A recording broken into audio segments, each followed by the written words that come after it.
कि एक राजा था। उस राजा को सिर में एक दर्द हुआ जिसको वैद्य अनेक प्रयास करके भी ठीक नहीं कर पाए। तो एक वैद्य ने उपचार बताया। बोले एक उपचार है। बोले क्या? मानसरोवर में जो हंस रहते हैं उन हंसों को मार करके उनके हृदय से एक लेप बनाया जाएगा। वो लेप जब माथे पे लगाया जाएगा तब राजा का पीड़ा दूर होगी। राजा ने अपने सब सैनिकों को आज्ञा की मानसरोवर जाओ और वहां से हंसों को पकड़ के लाओ, मेरा दर्द ठीक होना चाहिए। तो उन हंसों से ठाकुर जी बहुत प्रेम करते थे क्योंकि वो वैष्णवों की बड़ी सेवा करते थे।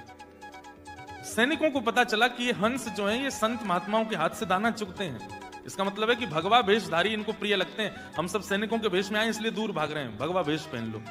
क्या किया? आडंबर।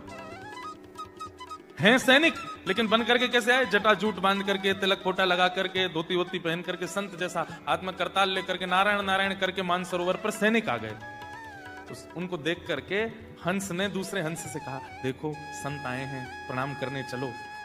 तो दूसरा हंस बोलता है, ये संत नहीं है, ये वही हैं जो कल हमको पकड़ने आए थे, जो हमको मारने ले जाने वाले हैं, ये वही आए हैं।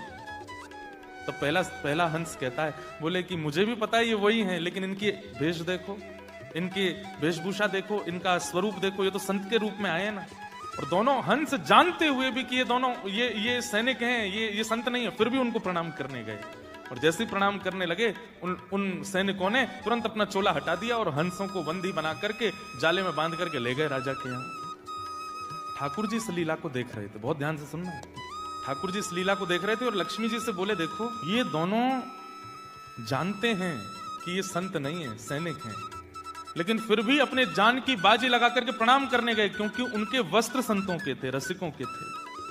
लक्ष्मी जी तो बोली, ये तो गलत बात है, चतुराई दिखानी चाहिए थी। जब जान गए हैं सामने वाला वैष्णव नहीं है तो फिर उसके पास क्यों गए? ये तो मूर्खता है। ठाकुर जी बोले, तुम नहीं समझोगे। वैष्णवों के प्रति प्रीति का मतलब यह नहीं होता कि वो व्यक्ति विशेष प्रीति के योग्य है। उसके कई बार व्यक्तित्व पर प्रीति नहीं होती, पर उसका बाह्य आवरण भी पूजनीय होता है, वंदनीय होता है। भगवान बोले, अब इनकी रक्षा करने मैं जाऊंगा। और ठाकुर जी राजा के यहाँ एक वैद्य बन करके पहुंच गए और बोले, देखो राजन, इन हंसों को मत मारो, मेरे पास एक औषधि है, मैं औषधि लगाऊंगा और औषधि लगाती अगर तुम्हारी पीड़ा दूर ना हो जाए तो कहना, लेकिन अगर पीड़ा दूर हो जाए तो इन हंसों को वापस छुड़वा देना।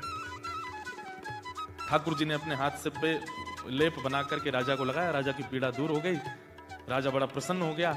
वैद्य को खोजो, कहाँ है जो मेरा लेप बना के लाया था? ठाकुर जी तो अंतर ध्यान हो गए। तब हंसों ने बताया, बोले कि वो वैद्य कोई और नहीं, ठाकुर जी थे।